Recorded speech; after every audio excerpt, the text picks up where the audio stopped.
What's going on, guys? Derrick Jaxn here, and today I am joined by my lovely wife, Danae. Derrick Jaxn was involved with other women. You know, men and women in this situation need to face consequences of their actions, deserve to be held accountable. Guess what? Derrick Jaxn's no exemption.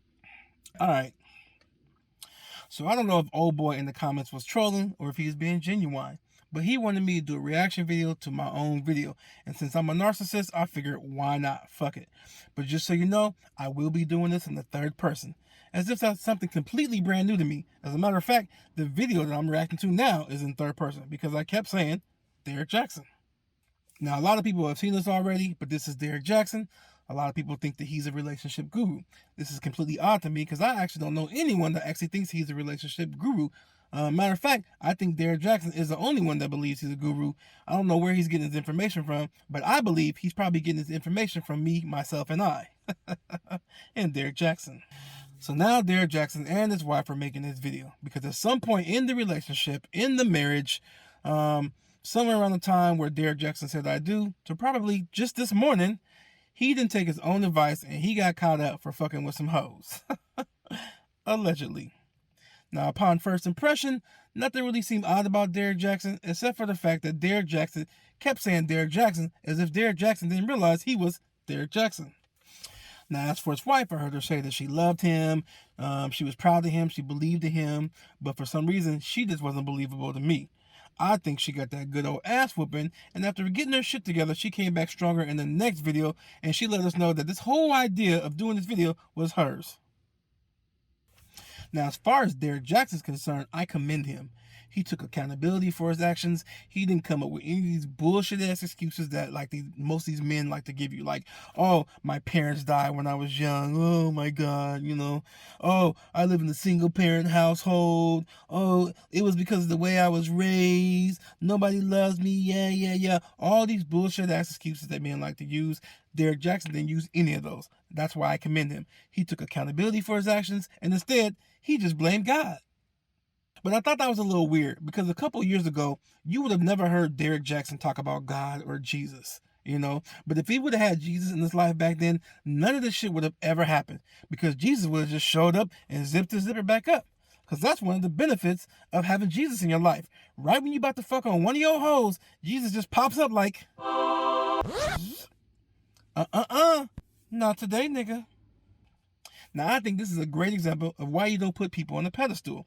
So many women were comparing their men to the videos that Derrick Jaxn would post, which is completely unfair to their men. I mean, what if their men would go online, look at all these Instagram hoes with their fat asses and big ass titties and washboard stomachs, looking all good with all they long Rapunzel weave and shit, and then they look over at you, and you on the couch with your moo-moo on and a bonnet and shit, and looking like a big ass fucking sloppy Joe sandwich.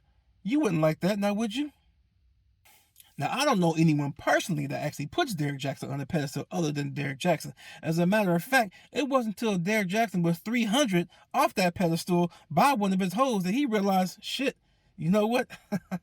I don't belong here. I didn't realize I can fall so hard. Ouch.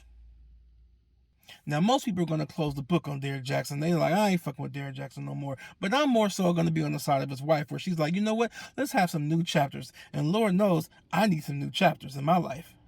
Speaking of chapters, did I tell you I had books? This is the first book I put out.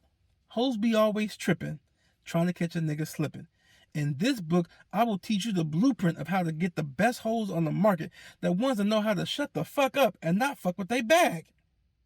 Now, the next book I have, which is coming out in a few months, is called Black Men Don't Cheat. We too busy slanging meat. In this book, I tell you how it's virtually impossible for a black man to cheat. Why? Because everybody wants us. We will forever and always will be a hot commodity. That's why it's called slanging meat, because we like a drug. Now, the last book I want to talk about is the one that just came out. I love this book.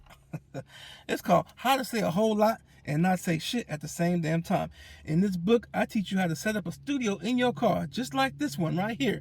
And you can do what, 10, 15-minute videos, talk about whatever the fuck you want, but really not talk about anything at the same goddamn time, and people will still watch the shit. But the only thing I think people really do listen to when it comes to a Derrick Jaxn video is when he says, peace. Houses down. trippin'. Try to catch a nigga slippin', but niggas can't be honey drippin'. So bitch, trippin'. It ain't nothing but the sick shit, baby. You didn't know, and now I'm driving you crazy.